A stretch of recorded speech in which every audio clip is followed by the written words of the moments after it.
வந்து வாதம், பித்தம், சிலேத்மம். சிலேத்மங்கிறது வந்து சர்க்கரையினுடைய லெவலை காட்டுறது. சிலேத்துமம். ஆமாம். வாதம்ங்கிறது உடம்புல இருக்கிற அந்த காத்தினுடைய இதை காட்டுறது. பித்தங்கிறது உங்களுக்கே தெரியும், நெருப்பை குறிக்கிறது. இப்போ இந்த மூணையும் இங்கே கையில் பிடிச்சிருக்கேன். இங்கே ஒரு 3, அந்த பக்கம் ஒரு 3, இந்த பக்கம் ஒரு 3, இந்த பக்கம் ஒரு 3. இங்கே பிடிச்சோடனே நீங்கள் கொண்டு வந்திருக்கிறீங்கல்ல லேப் ரிசல்ட்டு, அதெல்லாம் நான் பார்க்க மாட்டேன். ஏன் பார்க்கலைன்னா எனக்கு இங்கே வந்துடுது ரிசல்ட்டு. நான் எத்தனை ப்ளஸ் இருக்குது எவ்வளோ மைனஸ் இருக்குன்னு சொல்கிறேனோ அதுதான் இருக்கும். நீங்கள் அதுக்கப்புறம் உங்கள் ரிப்போர்ட்டை வந்து ஜென்ரலாக எடுத்து பார்த்துக்கலாம். ஏன்ட்ட வரும்போது மட்டும் மருந்து மாத்திரை, எந்த மாத்திரை சாப்பிட்டீங்கன்னாலும் ஒரு 24 மணி நேரத்துக்கு முன்னால் நிப்பாட்டிட்டு வாங்க. உங்களுக்கு நாடியை பிடிச்சி கரெக்டாக சக்கரை எவ்வளோ இருக்குன்னு சொல்லலைன்னா துப்பாக்கியை வச்சு விட்டு போடுங்க. அதானே.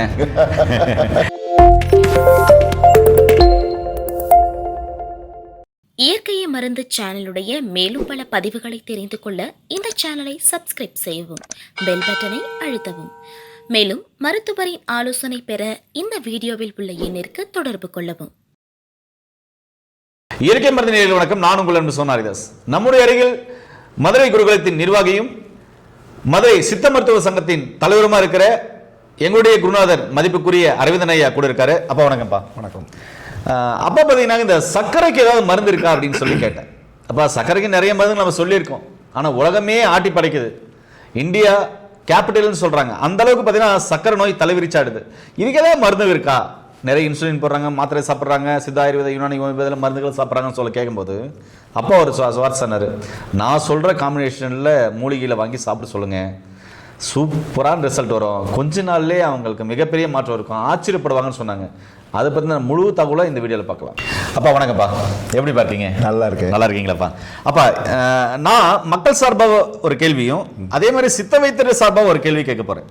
கேளுங்க. மக்கள் சார்பாக என்ன கேட்க போகிறேன்னா, சர்க்கரைக்கு சவால் விடுற அநேக மூலிகைகள் பார்த்தீங்கன்னாக்க நம்ம சித்த மருத்துவ முறையில் இருக்கு. ஆமாம். சித்தர்கள் சொல்லி வச்சுட்டு போயிருக்காங்க.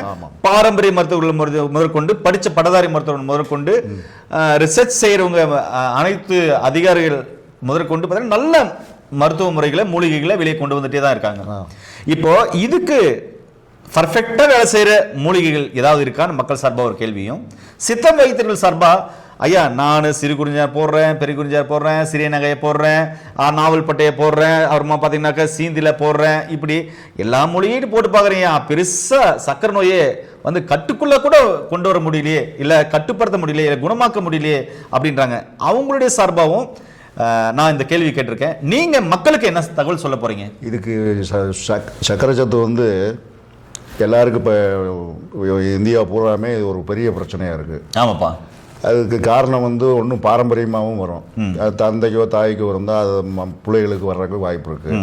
இன்னொன்று அவங்களுடைய பழக்க வழக்கங்களானது சரியாக தூங்காமல் இருக்கிறது, நைட்டு பூரா அது உடம்புல வந்து வெப்பம் ஜாஸ்தியாகிறது, அதோட இப்போ வந்து ஒரு சமச்சீரான உணவு இல்லாமல் கண்ட நேரத்துலையும் கண்டதையும் சாப்பிட்றது, இதுதான் வந்து கணையம் அடியாகிறதுக்கு காரணம். ஓகே.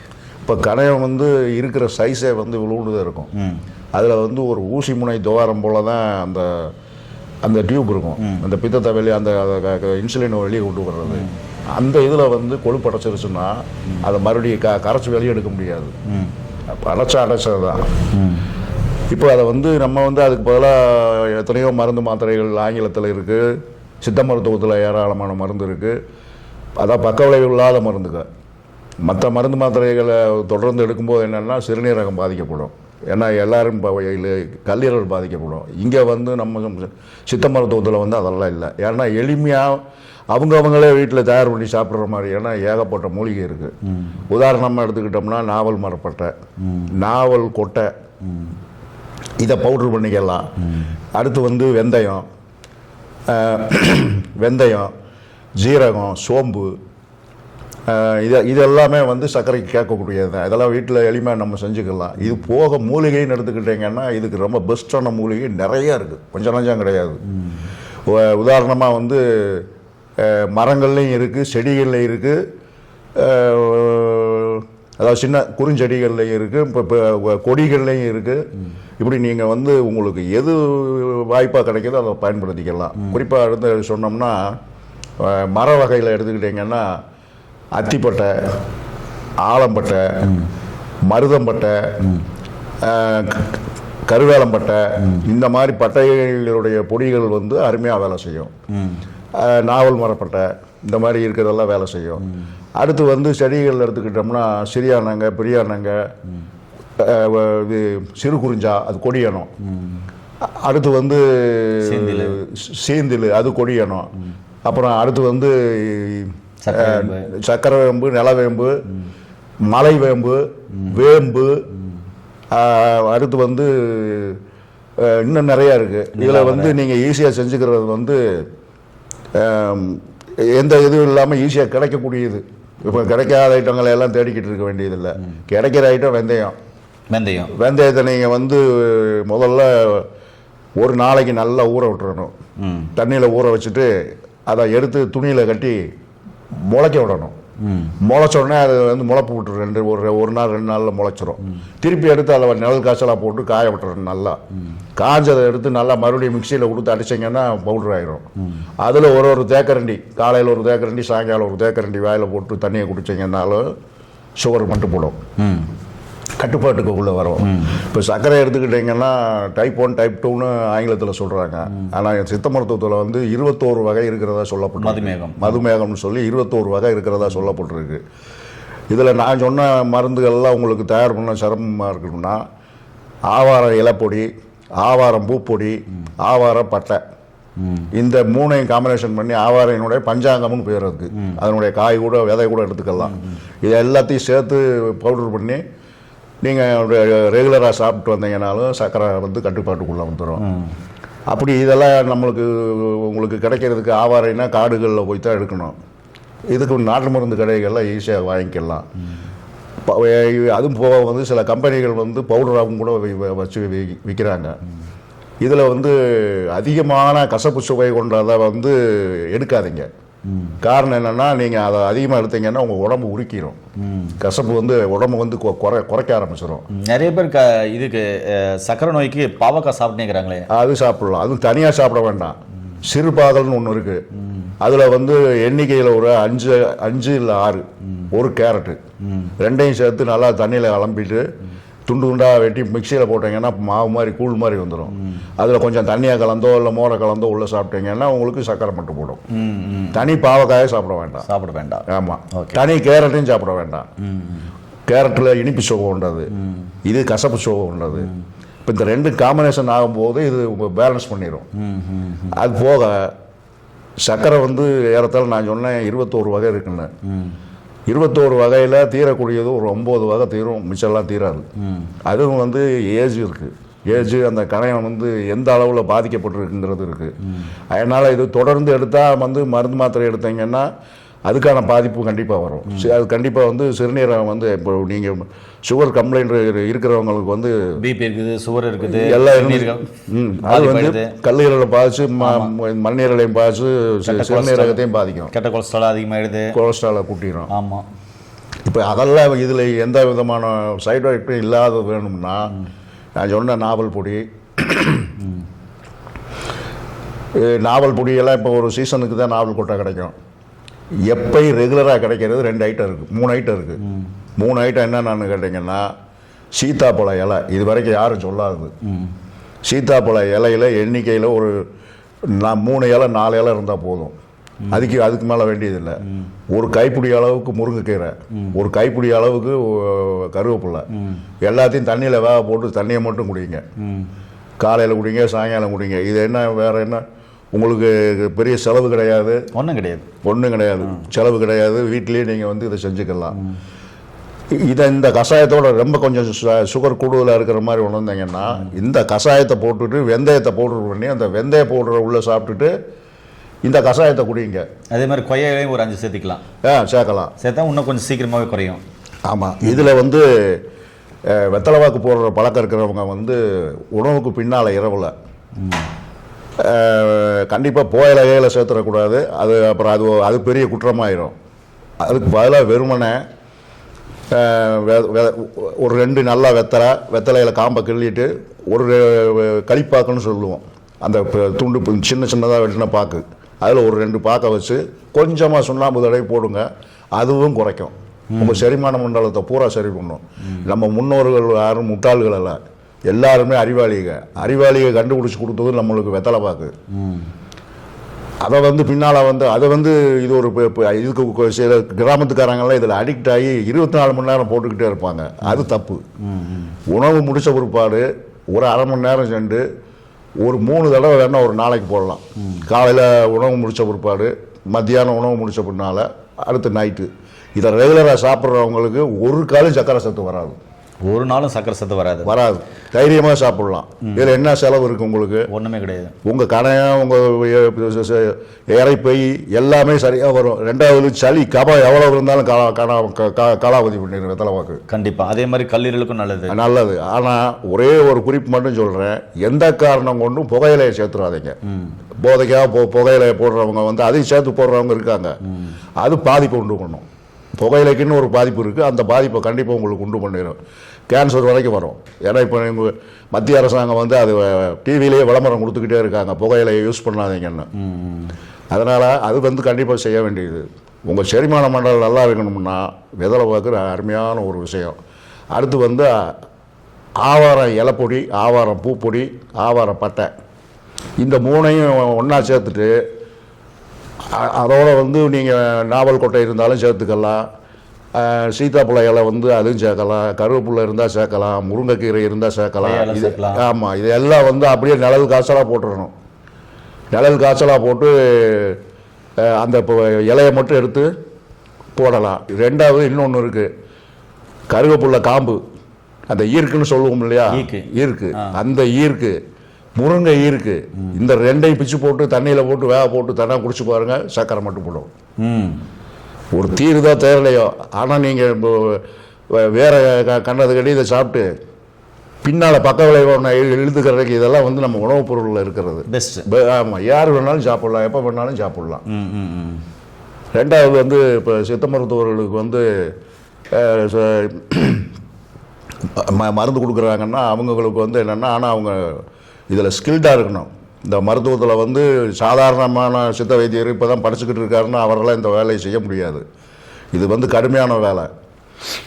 அப்புறேக பருப்பம், நாகப்பருப்பம், கருவங்க பருப்பம், அயப்பருப்பம், இதை ஏதாவது ஒன்றை மட்டும்தான் கொடுக்கணும் ஒரு வேலைக்கு. நாளைக்கு அதுக்காக காம்பினேஷன் பண்ணி கொடுக்காதீங்க. நீங்கள் போட்டிருக்கிற சக்கரை சூரணம் இப்போ சொன்ன பார்த்தீங்களா, அந்த மாதிரி சக்கரை சூரணத்தில் இதை சேர்த்து ஆட் பண்ணி கொடுத்தீங்கன்னா ரொம்ப நல்ல ரிசல்ட் வரும். இந்த பருப்பங்களை கொடுக்கும்போது எதில் கொடுக்கணும்னா, ஒன்று நெய்யில் கொடுக்கணும், அல்லது வந்து வெண்ணெயில் கொடுக்கணும். வெண்ணெயில் சக்கரை சத்து நோயாளி கொடுத்தீங்கன்னா அருமையாக வேலை செய்யும். அப்புறம் பருப்பம் கொடுங்க, அப்புறம் செந்தூரம் கொடுங்க. இப்போ வந்து நம்மளுக்கு வந்து உங்களுக்கு செய்ய முடியாதுன்னா கடையிலே ஏற்கனவே சேலில் இருக்குது, வாங்கி கூட நீங்கள் கொடுத்துக்கலாம். ஆனால் கருவங்க பருப்பம் தடை, அது வந்து எந்த இந்த இதுவும் கிடையாது. கம்பெனிகள் ஐட்டங்களில் யாருமே போடுறதில்லை. காரணம் என்னென்னா, அதை முடிக்கிறது வந்து ரொம்ப கஷ்டம். சும்மா சாதாரண ஆள் முடிக்க முடியாது. இப்போ எங்களை மாதிரி ரொம்ப அனுபவத்தில் உள்ள ஆள் வந்து நான் போகிற போக்கில் முடிப்பேன். ஏன்னா நம்ம இது வேறு. நீங்கள் புதுசாக இருக்கிறீங்கன்னா முடிக்க முடியாது. அப்படி சரியாக முடிச்சிட்டீங்களா முடிக்கலையான்னு முதல்ல செக் பண்ணாமல் அந்த மருந்தை வந்து யாருக்கும் கொடுத்துடக்கூடாது. எப்படி செக் பண்ணுறதுன்னு அதையும் சொல்லித்தரேன். ஒரு நீளமான கறித்துண்டு எடுத்துக்குங்க, அடுப்பு கறித்துண்டு. அதில் நடு மையத்தில் கொஞ்சோண்டு குடையுங்க. குறைஞ்சிங்கன்னா ஒரு சின்ன குழி மாதிரி குறைஞ்சிட்டு இந்த முடிச்சு வச்சுருக்கிற கருவங்கத்தை எடுத்து ஏதாவது ஒரு எண்ணெய், நல்லெண்ணெயோ தேங்காய் எண்ணெயோ விட்டு குழையுங்க. குழைச்சிட்டு அதை அப்படியே எண்ணெயோடு சேர்த்து அந்த கறி ஓட்டப்பட்டீங்க பார்த்துங்க, அந்த இதுக்குள்ளே வைங்க. வச்சுட்டு அப்படியே தூக்கி இடிக்கையில் பிடிச்சி உலையில் வச்சாலும் சரி, இல்லை அடுப்பில் வச்சாலும் சரி, அந்த கறி வந்து நல்லா பிடிச்சி தக தக தக தக தகன்னு நிற்கும். நெருப்பு பிடிச்சி அந்த கறியை எடுத்து அப்படியே நெருப்பு பிடிச்சி அந்த கங்கு மாதிரி ஆயிரும். அப்படியே தூக்கி ஓரமாக வச்சுருங்க. அந்த கங்கு சுத்தமாக ஆறின பிற்பாடு அந்த நீங்கள் முடித்த கறிவங்கத்தை வந்து இதில் வச்சிங்க பாருங்கள், அந்த ஓட்டை அதை அப்படி பரட்டி போடுங்க. நல்லா முடிச்சிருந்தீங்கன்னா வெறும் சாம்பலாக வந்து விழுகும். நீங்கள் சரியாக முடிக்கலைன்னா முத்து முத்தாக கருவங்கம் வந்து இப்போ வெளியில் வந்துடும், தனியாக உருகி கீழே வந்துடும். அப்படி உருகி கீழே வந்துருச்சுன்னா கொடுத்தீங்கன்னா லிவர் போயிடும், சிறுநீரகம் போயிடும். அதை கொடுக்கக்கூடாது அந்த மாதிரி. அதனால் எந்த மருந்து நாம் சொல்கிற பசுப்பு செந்தூரங்கள் செஞ்சாங்கன்னா அது நல்லா முடிஞ்சிருக்கா இல்லையான்னு முதல்ல பார்த்துக்குங்க. அதே மாதிரி அயச்சந்தூரம், நாகப்பருப்பம் இதெல்லாம் கொடுக்கக்கூடியது தான். இதெல்லாம் என்ன செய்யணும்னா, நீங்கள் ஒரு டம்ளரில் தண்ணி கிளாஸில் வச்சுட்டு அதில் கொஞ்சோண்டு எடுத்து போடணும். போட்டீங்கன்னா அது சதுரன்னு கீழே போய் பூரா கீழே டெபாசிட் ஆச்சுன்னா முடியலைன்னு அர்த்தம். மேலே தண்ணியிலே மிதக்குது இல்லை தண்ணியிலே பூரா கரையுது அப்படின்னா அது நல்லா முறிஞ்சதுக்குன்னு அர்த்தம். இந்த மாதிரி பரிசோதனை எல்லாம் பண்ணி தான் வைத்தியர்கள் வந்து வைத்தியம் பார்க்கணும். அப்படி அல்லாத பட்சத்தில் வெறும் மூலிகைகளை கொடுத்துட்டு போயிருங்க. ஏன்னா இதில் எந்த பிரச்சனையும் கிடையாது. எவ்வளோ நாளைக்கு சாப்பிட்டாலும் எந்த தொல்லையும் கிடையாது. இதில் மறுபடியும் கூட அந்த மூலிகையை சொல்கிறேன். இதுதான் அந்த மூலிகை. இதில் இன்னும் நிறைய மூலிகைகள் வந்து அப்பா சேர்த்துருக்காரு. அதாவது இந்த சர்க்கரை சூரணத்தில் நிறைய மூலிகைகள் சேர்த்துருக்காரு. இது எவ்வளோ நாளில் நல்ல டிஃப்ரெண்ட் தெரியும்ப்பா சாப்பிடும்போது? அது வந்து ஒரு வாரமாக ஆகும். ஒரு வாரத்தில் நல்ல டிஃப்ரெண்ட் தெரியும். டிஃப்ரெண்ட் வந்துடும். அதாவது பாத எரிச்சல் இருக்கிறவங்களுக்குலாம் அந்த ஒரு வாரத்தில் வந்துடும். அது பாத எரிச்சல் இருக்கிறவங்களுக்கு வந்துடும். அருகில் யூரின் போகிறது கட்டுப்படும். நிறைய பசி எடுக்கிறவங்க அதுவும் கட்டுப்படும். வசதி சோர்வு டயர்னஸ் இருக்கிறது அதுவும் கட்டுப்படும். இது இப்படி அப்புறமா அந்த அந்தரங்க ரூப்ல இச்சிங் ஆகுறது அதெல்லாம் இதெல்லாம் ஒரு வாரத்துல நல்ல மாற்றம் தெரிஞ்சிடும். ஓகே, அதாவது சக்கரை நோயால் ஏற்பட்ட பாதிப்புகள் இருக்கு இல்லையா, இந்த சூரணத்தை சர்க்கரை சூரணத்தை எடுக்கும்போது ஒரே வாரத்தில் நல்ல டிஃபரன்ஸ் தெரியும் அப்படின்றாரு. அப்போ இது எவ்வளவு நாள் தொடர்ந்து எடுத்தாக்க சூப்பரா சரியாயிடுவாங்கப்பா? ஒரு மண்டலம் முதல்ல எடுங்க. உங்களுடைய பாதிப்பு எவ்வளவு இருக்கோ அதுக்கேற்ற மாதிரி நீங்க கூடுதல் எடுத்தாலும் ஒன்றும் செய்ய போறதில்லை, பண்ண போறதில்லை.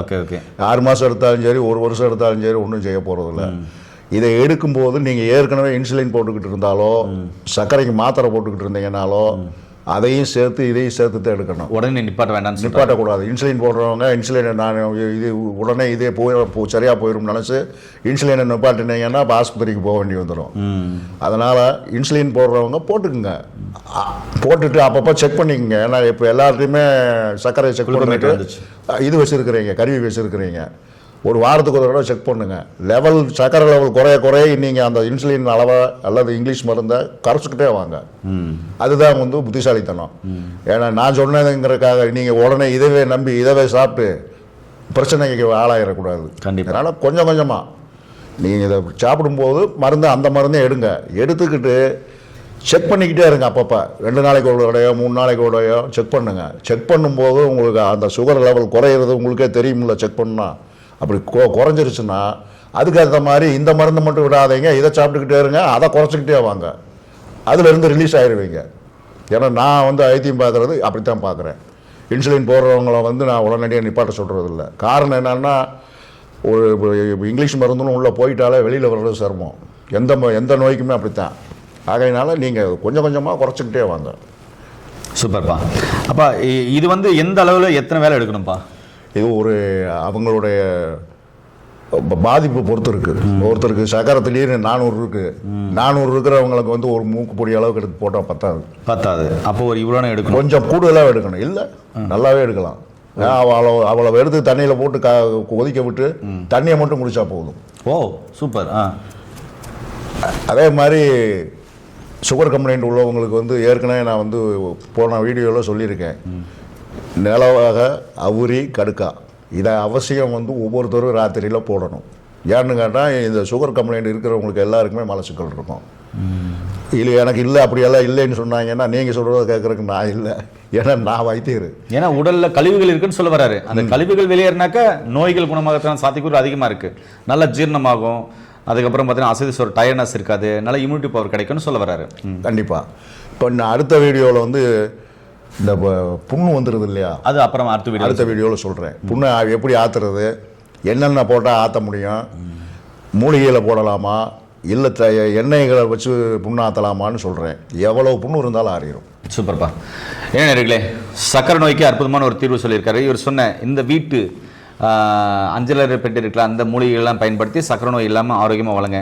ஒருவேளை உங்களுக்கு அதெல்லாம் செய்ய டைம் இல்லைனாக்கா இது மாதிரி மூலிகைகள் இருக்குது. இந்த மூலிகைகள் மாதிரி இன்னும் நிறைய மருந்துகள் ஐயா கிட்ட இருக்குது. ஆனால் ஒன்று, நேரில் வந்த உடனே ஃபைல் கொடுத்து எனக்கு HbA1c இருக்குது, சிபிஎல் டெஸ்ட் எடுத்துட்டேன், இல்லை பாசிங் சுகர் ஆஃப்டர் சுகர் எடுத்திருக்கேன், சிபிசி எடுத்திருக்கேன், LFT எடுத்திருக்கேன், RFT எடுத்திருக்கேன், அதுக்கப்புறம் பார்த்தீங்கன்னாக்கா ரீனல் ஃபங்க்ஷன் டெஸ்ட்டில் பார்த்தீங்கன்னா EGFR லெவல் உள்ள இருக்குது அப்படின்னு அந்த ஃபைலை கொடுத்தீங்கன்னா பார்க்க மாட்டார்.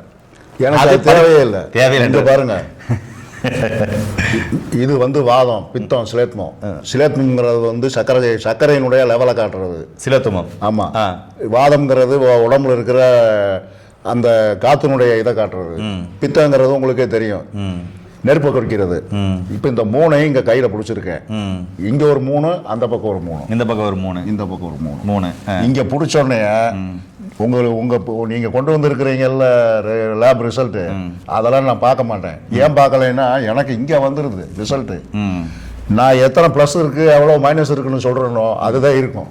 நீங்கள் அதுக்கப்புறம் உங்கள் ரிப்போர்ட்டை வந்து ஜென்ரலாக எடுத்து பார்த்துக்கலாம். ஏன்ட்ட வரும்போது மட்டும் மருந்து மாத்திரை எந்த மாத்திரை சாப்பிட்டீங்கன்னாலும் ஒரு 24 மணி நேரத்துக்கு முன்னால் நிப்பாட்டிட்டு வாங்க. உங்களுக்கு நாடியை பிடிச்சி கரெக்டாக சக்கரை எவ்வளோ இருக்குன்னு சொல்லலைன்னா துப்பாக்கியை வச்சு விட்டு போடுங்க.